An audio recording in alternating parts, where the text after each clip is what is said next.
오늘은 새로운 존재와 낡은 삶, 새로운 존재와 낡은 삶이라는 제목으로 하나님의 말씀 증가하도록 하겠습니다. 먼저 기쁜 소식을 좀 알려드릴게요. 우리 민상기 전사님이 목사고시 합격하셨습니다. 박수 한번 주세요. 저는 한 번만에 못했어요. 저는 우수 논문 상도 받았는데 논술을 떨어졌어요. 근데 한 번만에 되셨어요. 아유, 대단한 거예요. 하여튼 축하드립니다. 전도사 사역할 때 교회 담임 목사님으로부터 시계를 선물 받았습니다. 이렇게 시계를. 무려 케빈 클라인 시계였습니다. 당시에는 고급 브랜드에, 제가 생각할 때는 고급 브랜드에 속했죠. 알만한 사람은 다 알만한 그런 시계는 아니었지만, 저한테는 고급 브랜드였어요. 이제 전사였으니까. 고급 시계를 선물 받은 저는 목사님께 여러 번 감사 인사를 드렸어요. 왜? 케빈 클라인이잖아요. 감사합니다. 감사합니다. 사역 더 열심히 하겠습니다. 지금도 그렇지만 그런 시계를 타고 다닐 만한 그런 형편이 못 되었습니다. 좋은 시계를 손목에 차니까 내 존재가 마치 특별한 존재가 된 것처럼 느껴졌어요. 그런 기분 느껴봤나요? 내 존재가 마치 케빈 클라인 브랜드 가치하고 내가 연동된 느낌이 있었어요.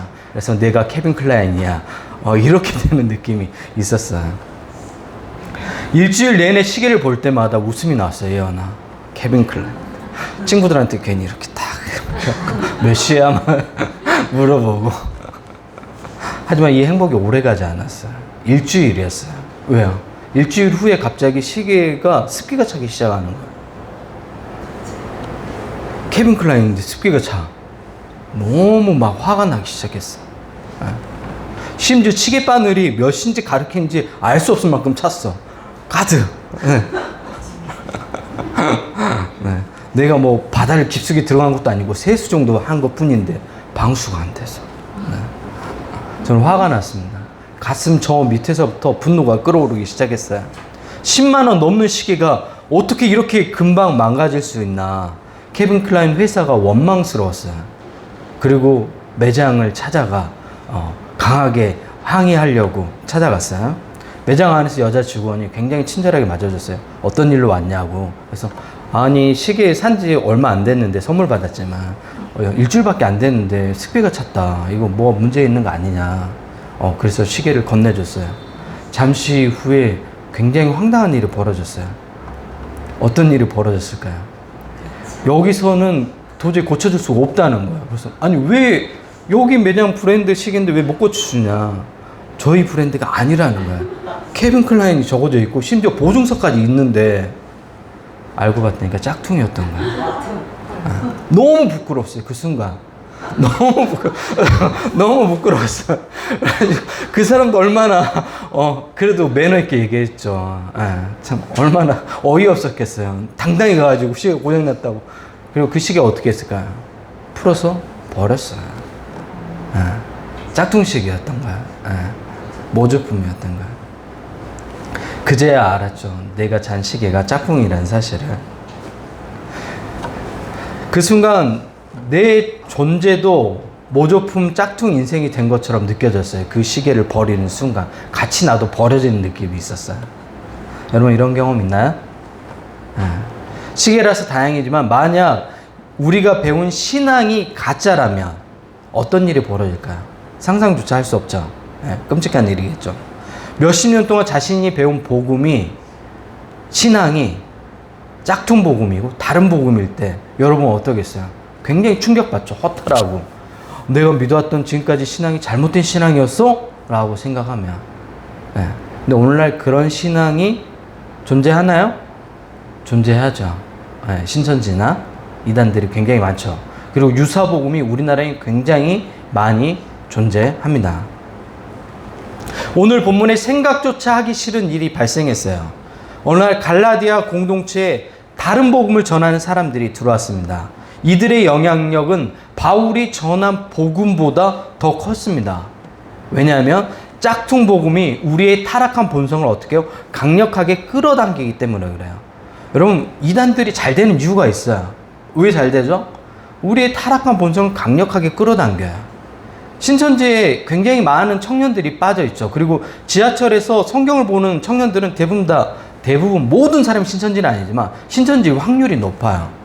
끊임없이 성경 공부를 해요. 끊임없이 시험을 보고 굉장히 열심히. 예. 가짜인데 왜 그렇게 할까요? 결과가 있어요. 어떤 결과가 주어지냐면 또 여러분 좋아하는 거 아닌지 모르겠어. 예. 신천지가 말하는 그날이 되면 새하늘과 새 땅이 이 땅 가운데 임하면, 원래 새하늘과 새 땅은 기독교 안에서 굉장히 좋은 이미지예요. 그러니까 우리가 종말이라고 얘기하는 것은 예수 그리스도를 통해 복음의 능력이 이 땅 끝까지 전해지고 하나님 나라가 완성되는 시기를 종말이라고 얘기해요. 그러니까 우리가 생각하는 무서운 종말을 생각하면 안 돼요. 하나님 나라 이 땅 가운데 완성되는 것을 성경은 종말이라고 얘기해요. 그래서 예수님이 이 땅 가운데 오셨을 때 뭐라고 얘기냐면 종말이 시작됐다고 얘기하는 거예요. 그리고 그 완성은 언제 되냐면 예수님이 이 땅 가운데 재림하실 때 완성이 돼요. 그래서 종말은 뭐라고요? 아름다운 그림을 그려야 돼요. 예수님을 통해 하나님 나라가 완성되는 거. 우리가 망쳐놓은 자연 만물이 다시 회복되는 거. 이게 종말의 시기인 거야. 그러니까 우리는 종말을 기대하는 거야. 근데 우리는 이상한 종말에 대한 이미지가 너무 많으니까 무서우니까 종말을 이상하게 받아야 되는데, 종말은 아름다운 하나님 나라의 완성이라고 생각하면 돼요. 근데 신천지에서 얘기하는 종말은 뭐냐면 신천지가 다스리는 시대가 되는 거예요. 그러면 신천지 가운데 14만 4천 명 있잖아요. 그 14만 4천 명이 전 세계를 통치하는 거예요. 이혜은, 전주, 이성진, 의정부 이렇게 되는 거야. 아니 내가 얘기하는 게 아니라 신천지에서 그런다. 그러니까 청년들이 목숨 거는 거예요. 왜? 그때가 되면 자기가 어디 통치하는 거야? 여수를 통치하는 거야. 선출직도 아니야. 임명직이에요. 영원토록 종신이야. 네. 영원토록 통치하는 거야. 시장 되면 그 선출직이잖아요. 임기가 끝나면 물러나야 되는데. 그러니까 목숨 걸고 달라드는 거예요. 현실이 어려우면 어려울수록 더 많이 청년들이 빠지겠죠. 왜? 나의 현실은 도저히 내 노력으로 안 되는데 이거는 가능한 일인 것처럼 보이잖아. 이거 더 목숨 거는 거야. 지금 제가 왜 이 얘기를 하는지 알겠죠? 짝퉁이라는 것은 우리의 타락한 본성을 굉장히 강력하게 잡아당겨요. 이단들이 그래서 매력적인 거예요. 그래서 사람들이 많이 빠지게 되죠. 네. 지난주 설교 때 도파민 중독에 대해서 이야기했죠. 우리의 몸을 망치는 약물이나 물질일수록 어떻게 하다고 더 강력하게 우리가 중독된다고요. 네. 한국교회 이단이 많은 이유가 바로 여기에 있습니다. 빠른 길, 특별한 길, 쉬운 길, 욕망에 물든 복음을 제시하니까 사람들이 굉장히 좋아하는 것입니다. 여러분 제가 말씀드리죠. 공부하는 빠른 길이 있나요? 여러분 없어요. 네.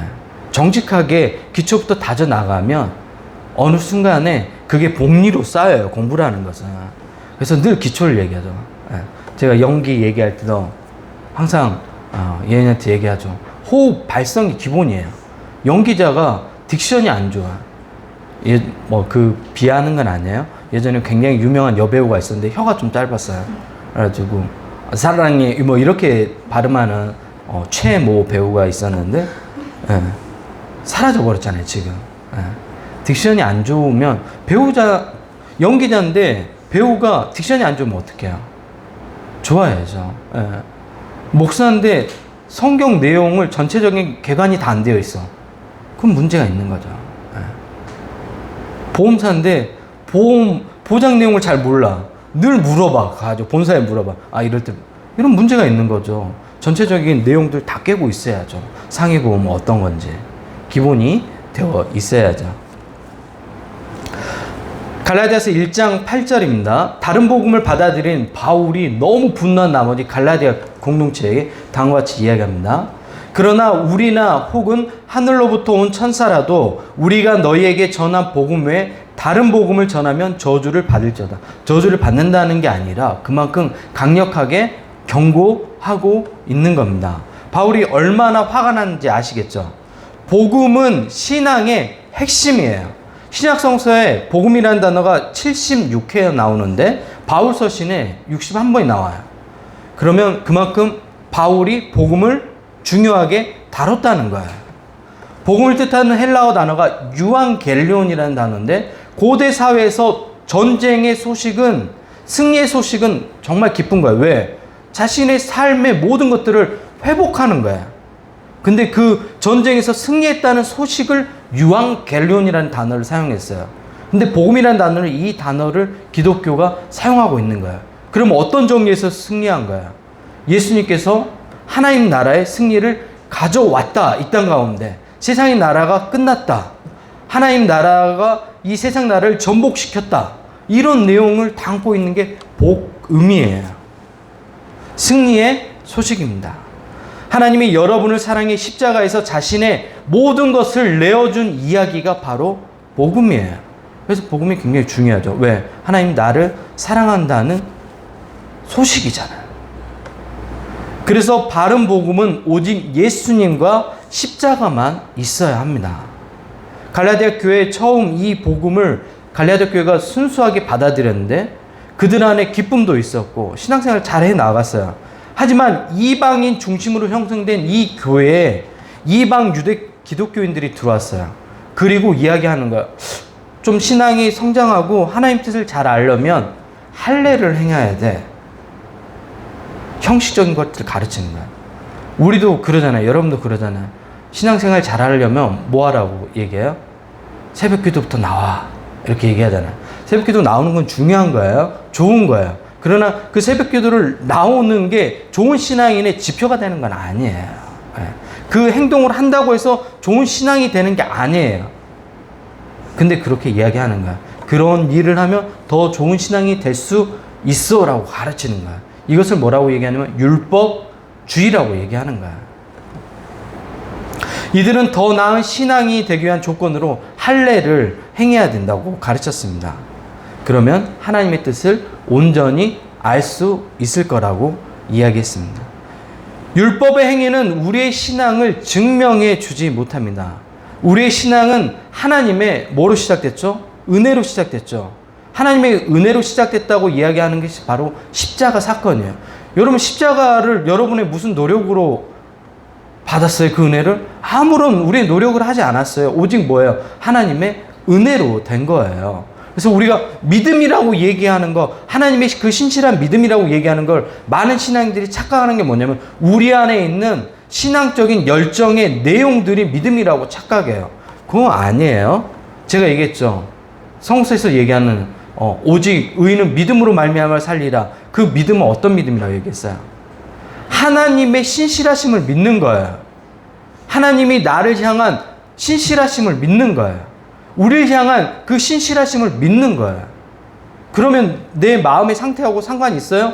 없죠. 근데 우리는 내 마음의 신앙, 믿음을 강화하면 그 믿음이 커진다고 느끼는 거예요. 그런 믿음이 아니에요. 그래서 우리를 의지할 게 있어요? 없는 거야. 그래서 우리가 오직 은혜라고 얘기하는 것은 하나님께 우리가 전적으로 의존하는 거예요. 나는 연약하니까. 우리 신앙 계속 업앤다운 하잖아요. 근데 거기다가 신뢰를 해요? 아니에요. 나를 사랑하는 하나님을 신뢰하는 것을 믿음이라고 얘기하는 거예요. 좀 어렵지만 잘 따라오세요. 하나님의 십자가를 통해 예수님께서 이루신 이 사건이 우리의 신앙을 보증하는 거예요. 그래서 값없이 우리에게 주어진 것입니다. 실제로 갈라디아 교회에서 다른 복음을 전하는 교사들은 하나님과 관계가 깨어진 사람들이었어요. 이 깨어진 관계를 감추려면 뭘 해야 돼요? 여러분 하나님과 멀어졌어요. 여러분 가장 먼저 취하는 게 뭐예요? 하나님과 멀어져 있어요.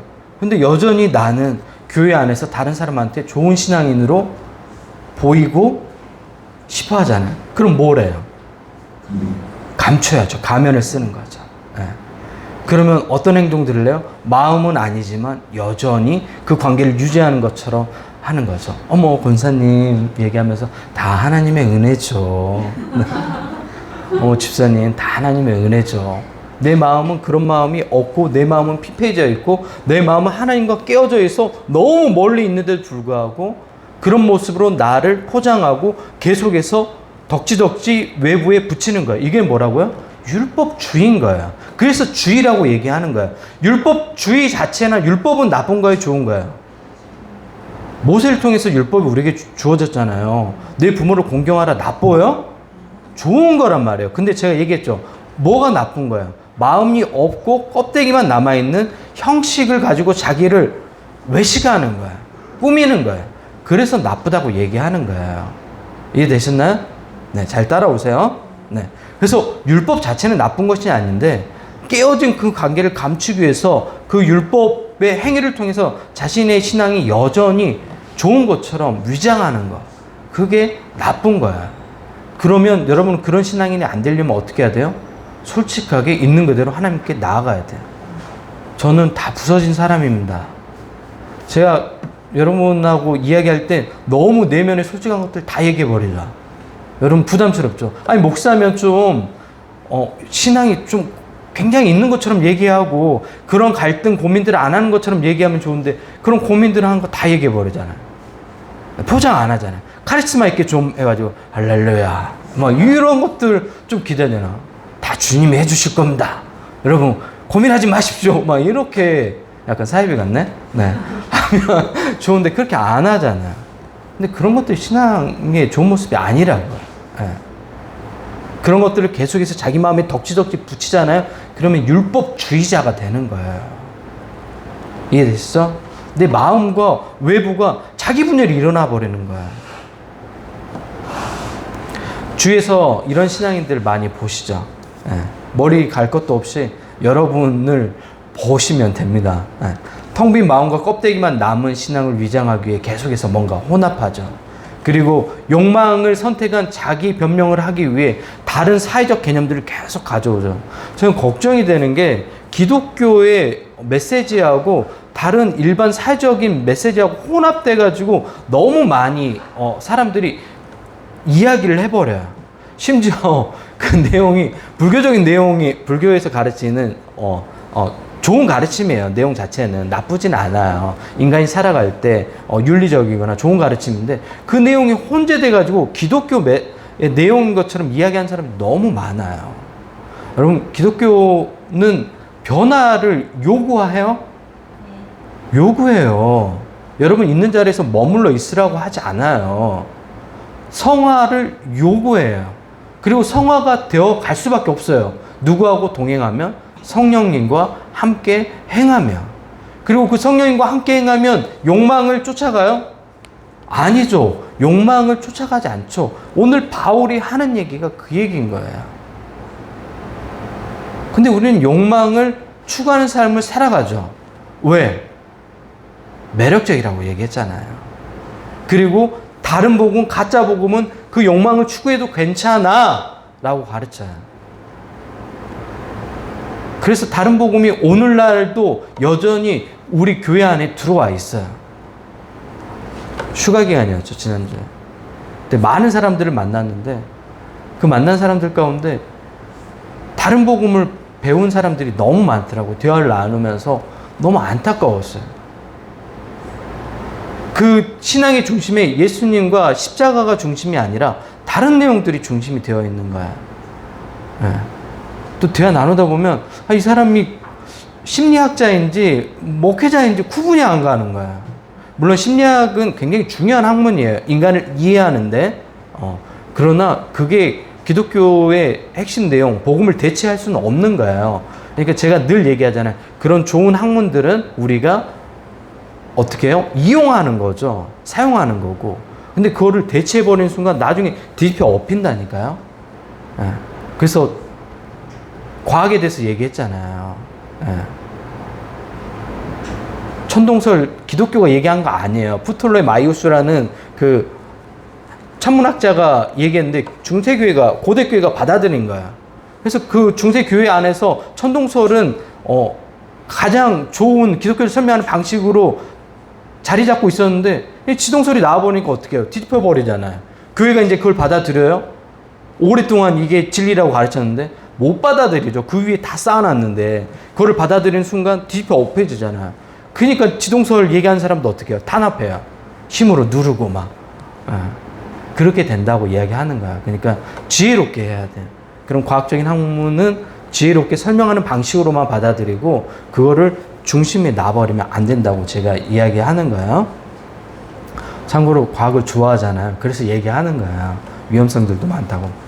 바울은 욕망을 따라가는 신앙인에게 다음과 같이 이야기합니다. 너희는 성령을 따라 행하라. 그리하면 육체의 욕심을 이루지 아니하리라. 육체의 욕심을 이루지 아니하는 방법이 성령을 쫓아 행하는 거래요. 바른 복음에 우리 안에 자리 잡고 있는 사람은 성령을 쫓아 행하는 거예요. 성령을 쫓아 행하면 열매를 맺겠죠. 그 열매가 뭐예요? 성령이 9가지 열매라는데 사실은 복수예요, 단수예요? 단수예요. 9가지 특성이 있는 거예요. 네. 사랑, 희락, 화평, 자비, 양성, 충성, 온유, 절제. 오래 참으면 빠졌나요? 네, 오래 참음까지. 네. 이렇게 해서 9가지 이 특성이 있는 거예요. 더 많겠죠. 그냥 설명하는 방식으로 이렇게 설명했으니까. 이런 열매들을 맺어간대요. 근데 오늘날 이런 열매를 맺어가는 신앙인들이 없죠. 교회 안에서. 있어요? 오래 참아요? 죽어도 안 참죠. 네. 막 칼 들고 나가잖아요. 역에. 그리고 20대 청년들 막 무작위로 사회적 분노를 표출하고 있는 거예요. 근데 그만큼 우리 사회가 그 사람들이 가지고 있는 정신적인 스트레스를 완충해주는 역할을 못 해주고 있는 거야. 왜?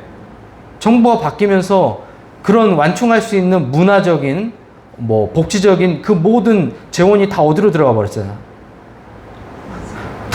다 저기 우리 별이가 있는 용산으로 가버렸잖아요. 네. 그러니까 사회가 이렇게 되는 거예요. 점점 더 심해질 거예요. 네. 늘 그런 완충작용을 해줄 수 있는 역할을 정부, 교회 이런 곳에서 해줘야 하는데 교회는 어때요 또? 다 자기들만 위한 끊임없는 투자를 하잖아요. 네. 그리고 이러한데 명성교회에서 하남 쪽에 땅을 굉장히 많이 샀었어요. 그때 당시에 최순실이라는 그 사람이 하남 쪽에 일가가 땅이 굉장히 많았거든요. 네. 박근혜 정부 때 명성교회 장로님들하고 교인들이 하남에 땅 산 사람들이 굉장히 많이 부자가 됐어요. 그 정보를 어디서 어떻게 들었을까요? 참고로 명성교회 그분이 가셨죠. 네. 얘기하는 거예요. 권력하고 이렇게 연결되면 좋지 않는 일들 많이 한다고.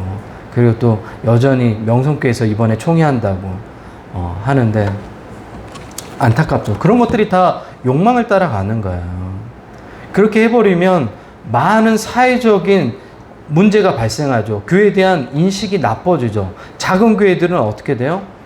전도할 수 있는 분들이 더 막혀가죠. 자기네들만 생각하는 거죠. 그리고 욕망을 따라가는 거죠. 거기 안에 무슨 십자가가 있고 예수님의 정신이 있고 복음이 있어요. 네. 그리스도인의 자유는 우리의 행위가 아니라 하나님이 우리를 찾아와 베푸신 은혜로 얻어지는 자유입니다. 이 자유는 십자가에 달리신 예수님을 통해 온전히 신뢰할 때 얻어지는 자유예요. 여러분이 새로운 존재가 복음을 통해 되었잖아요. 근데 왜 낡은 삶을 여전히 살아가려고 합니까? 심지어 복음 안에 다른 것들을 붙여갖고 왜 다른 복음의 낡은 삶을 여전히 살아가려고 하냐고요. 욕망을 따라 살지 않겠다고 새로운 존재가 됐잖아요. 그리스도 안에서 새로운 존재가 되었잖아요. 그러면 이제 어떤 존재로 살아가야 돼요? 하나님을 위한 삶을 사셔야 되잖아요. 하나님을 위한 가정을 꾸리셔야 되잖아요. 하나님을 위한 소명을 가지고 살아가야 되잖아요. 근데 여전히 나의 욕망, 성공을 위해서 살려고 한다면 우리는 다른 복음을 가지고 사는 사람들이에요. 복음이 뭐라고 얘기했죠? 예수님이 십자가에서 자신의 모든 것들을 내어주셨어요. 누구에게? 나에게. 나를 위해서 그 모든 것들을 내어줬는데 나는 예수님께 그 단 어떤 것도 주지 않으려고 해요. 예수님 위한 삶을 단 하나도 살지 않으려고 해요. 오늘날 현대 기독교인들이 다 그렇게 살아요. 예수님을 이용하는 거예요. 저는 그렇게 할 때 늘 묻잖아요. 정말 예수님을 사랑하는 건 맞아? 정말 하나님을 사랑하는 게 맞아? 우리에게 그 모든 것들을 다 내어주셨는데 우리는 단 하나도 주지 못해요. 너무 하나님이 늘 쓸쓸하실 것 같아요. 너무 외로우실 것 같아요. 난 너에게 다 모든 것들을 줬는데 넌 왜 나에게 단 하나도 주지 못하니? 그리고 이렇게 얘기하죠. 하나님께. 하나님, 나 있는 그대로 사랑해 주세요. 죄 가운데 계속 가는데 왜 그 있는 그대로 어떻게 사랑해요? 있는 그대로 사랑한다는 것은 그 사람이 전제가 뭐예요? 전제가 뭐예요? 선한 길로 가고 있다는 전제가 될 때 있는 그대로 사랑하죠. 여러분이 불륜을 저지르는데 나 그대로 있는 그대로 인정해주면 안 돼? 이혼아 이해돼? 모르겠다. 니네 세대는 그런 것들이 또 가능한지 모르겠다. 오늘 이 남자 사귀다가 내일 다른 남자 만나면 과거에 내가 사랑했던 그 사랑은 도대체 뭐냐고, 예원아. 그지? 너무 화나지. 그 남자들이 데이트 폭력하는 남자들이 그래서 분노하는 거야. 그러니까 지혜로운 여자들은 조금 시간을 둬야 돼요. 그러니까 데이트 폭력을 정당화하는 게 아니라 그건 잘못된 거야. 그리고 진짜 사랑이 아닐 확률도 높고요. 근데 너무 분노감이니까 그거를 폭력으로 내보이잖아요. 왜? 자신의 과거의 삶이 다 가짜처럼 부정되니까. 넌 날 진짜 사랑한 거니? 근데 우리가 하나님께 그렇게 하는 것 같아요. 끊임없이. 바울이 갈라디아 교인들에게 그래서 혼내키는 거예요. 자기 감정과 자신에게 몰입된 복음이 너무도 많습니다. 그래서 하나님께 향한 사람들이 없어요. 하나님을 향하는 기독교인들이 없어요. 십자가를 짊어진 기독교인들이 없어요. 십자가를 다 던져버려요. 이런 거 짊어지지 않아도 돼. 좁은 길 미쳤어? 넓은 길로 가는 거죠. 그런 사람들에게 바울이 얘기해요. 어리석도다 갈라디아 사람들아. 어리석도다 한국 교회 신앙인들이야. 성령을 따라 행해야 됩니다. 내 마음이 이끄는 곳이 아니라, 내 생각이 이끄는 곳이 아니라, 제가 얘기했죠. 우리의 마음과 생각은 어떻게 됐어요? 부패했다고 얘기했죠. 그래서 올바른 판단이 불가능해요. 이게 우리 개신교가 가르치는 내용이에요. 그러면 어떻게 하죠? 성령께서 우리의 마음과 생각 가운데 빛을 비추실 때 우리가 온전히 바라볼 수 있게 되는 거예요. 온전하게 생각하고 온전한 마음으로 갈 수 있게 되는 거예요. 그래서 끊임없이 우리는 누구를 향해 가야 되는 거예요? 하나님을 향해 가야 되는 거예요. 그리고 여러분 삶 가운데 매 순간 도와달라고 요청하셔야 돼요. 여러분 의지하면 안 돼요. 성령님, 나는 연약합니다. 나를 도와주십시오. 나의 어리석은 생각을, 나의 어리석은 마음을 따라 살지 않도록 도와주십시오. 성령을 따라 행하면 육체의 욕심을 이루지 않게 되겠죠. 여러분이 새로운 존재잖아요. 하나님께서 십자가에서 자신의 모든 것들을 내어주셨잖아요. 심지어 자신의 아들 예수님을 내어주셨잖아요. 왜? 여러분을 사랑해서 내어주셨잖아요. 여러분이 그렇게 많은 사랑을 받은 존재예요. 근데 여러분 그 사랑을 가지고 어떤 삶을 살겠어요? 여전히 욕망을 따라간다고요? 여전히 낡은 삶을 산다고요? 그러면 너무 슬플 것 같아요. 이제 낡은 삶은 내려놓고 새로운 시간이, 새로운 날이 여러분에게 주어졌잖아요. 새로운 삶을 사십시오. 그 새로운 삶은 성령과 함께하는 삶입니다. 그럴 때 여러분 삶 가운데 성령의 열매들이 맺어질 거예요. 여러분의 가정을 믿음의 가정으로, 새로운 가정으로 세우십시오. 아멘 해도 되는데. 네.